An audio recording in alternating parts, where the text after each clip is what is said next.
Rhode Island Senator Jack Reed joins me now. Senator Reed, thank you so much for being here with us. This is clearly a very important topic. A lot of people care about this. Now, this is interesting. This came out today. So a member of Hamas said on Russian TV that they had planned this attack for about 2 years. How is something like that even possible when Israel is supposed to have one of the most advanced intelligence agencies in the world? Well, first of all, the intelligence that's been admitted by the Israeli authorities was inadequate. They did not see this coming.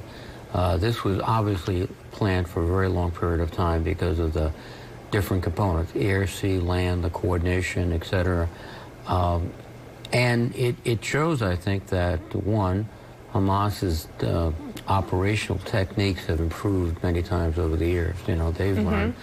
But the other factor, too, is for the last many, many months, Israel has been gripped in this domestic crisis about changing the law with regard to the role of the courts in the system.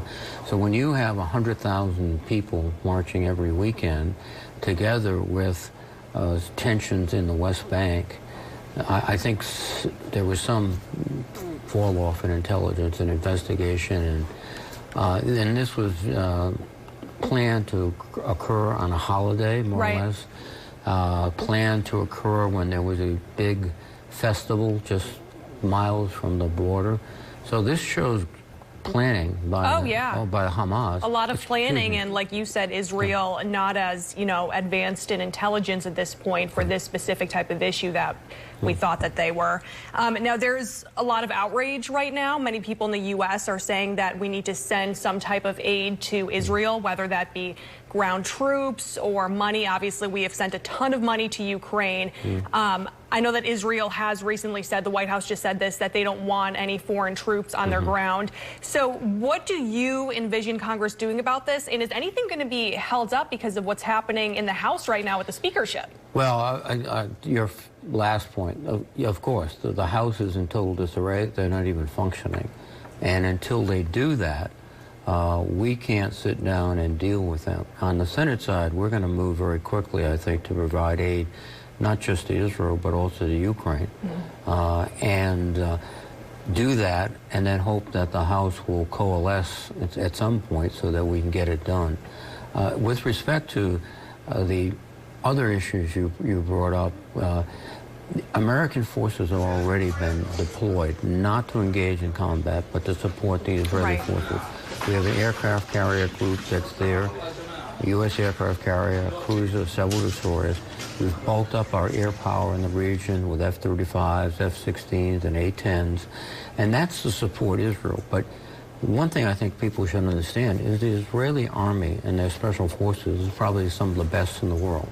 Absolutely. That in terms of a counterstroke against Hamas, they won't be dependent, I think, upon outside forces, but they will be dependent upon technology, intelligence, munitions, and things like that, and we're prepared to support them. Of course, some more aid likely to come. On the other side of this, we see Israel cutting water and energy supply to Gaza. We're hearing that Gaza only has fuel for a few more hours, and, you know, right now they need that for hospitals. We've seen such disturbing images. This morning I was watching the Today Show and I saw a baby be lifted from the rubble there. Just absolutely heartbreaking. The Red Cross now calling this a humanitarian crisis. What do you have to say about those who are trapped right now in Gaza, and will there be any way out? I know that, you know, Egypt was saying that they don't want to open the borders like that. Yeah, well, first, we have to understand that Hamas doesn't care a bit about the Palestinian people. They are homicidal ideologues. They hate the Jewish state and the Jewish people, and they don't care about the Palestinians. In fact, they want to exploit these images for their benefit. So we have to understand that first. But then we have to work very hard so that the innocent people who are caught up on both sides, the Palestinians and Israelis, don't suffer. We've got to work with the Egyptians to open a corridor, to allow people to leave. We have to work with the international community, and they'll take the lead in terms of providing supplies, particularly for critical humanitarian efforts, medicines, food for children, etc. And that has to be done, and we're working on that.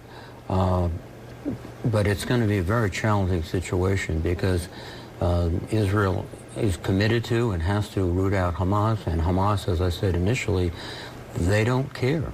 Right. So this is a very difficult, complex situation. Like you said, there are victims on both sides, you know, and the Palestinians as well as the Israelis. So thank you for helping break that down for us, and thank you for being here with us, Senator My pleasure. Reid, Thank you so much. offering us your insight.